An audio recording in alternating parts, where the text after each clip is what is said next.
তো গাইস কি করতেছো গো মাসি তুমি? এই যে গাইসের ঘর আমি ছেঁকা বানাচ্ছি, জলটা ফুটে গেছে। এই যে দেখো আমাদের দেশি মানুষের খাওয়া, রসুনটা দিয়ে দিলাম। ছেঁকা আবার কি মাসি এটা? ছেঁকা মানে দেখ না, খাবি? ছেঁকা বানাচ্ছি, লঙ্কাটা দিয়ে দিলাম। হ্যাঁ এখন আমি দিব বাঁধাকপিটা। ঠিক আছে, বাঁধাকপি আচ্ছা। দিয়ে দিলাম। হুম অল্প স্বল্প ছেঁকা চলবে না তো, অনেক লোক খাবো ভালো করে যাবে, এক বাটি করে। আচ্ছা তুই খাবি ছেঁকা? দিও একটু টেস্ট করে এই দেখবো। স্বাদ মতো লবণ দেই, আচ্ছা স্বাদ মতো লবণ। দেখা যাবে পরে কম হলে একটু।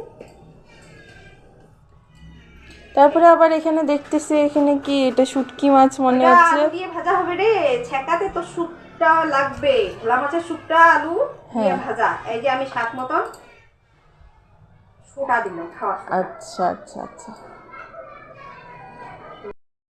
তো গাইস আমি সবকিছু দিয়ে বসাই দিলাম। এখন আমি ঢাকা দিচ্ছি। আমি তারপরে দেখাচ্ছি, যখন রান্না কমপ্লিট হয়ে যাবে তারপর দেখাবো। আলু ভাজা বানাবো, এখন কাটতেছি। শেখার সঙ্গে তো আলু ভাজা লাগবে। আলু আর এই যে দেখো, এই যে দেখো ভোলা মাছের শুকটা আলু দিয়ে ভাজা খাবো আজকে। আজকে যে খাওয়াটা কি হবে, আমরা দেশি মানুষগুলো তো খাই বেশি। আর একটু লবণ টেস্ট করি দেখি। হ্যাঁ গে মা, কি স্বাদ গো! বাপরে বাপ, কি স্বাদ গো! কতগুলো যে আজকে ভাত খাবো। সেই স্বাদ গো! এই যে আমি নামিয়ে নিচ্ছি। এই যে দেখো গাইস, আমার শেখা কমপ্লিট।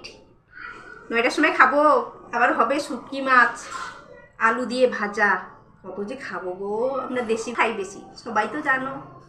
আমরা দেশিগুলো শীতল শেখা শুকটা ছাড়া থাকতে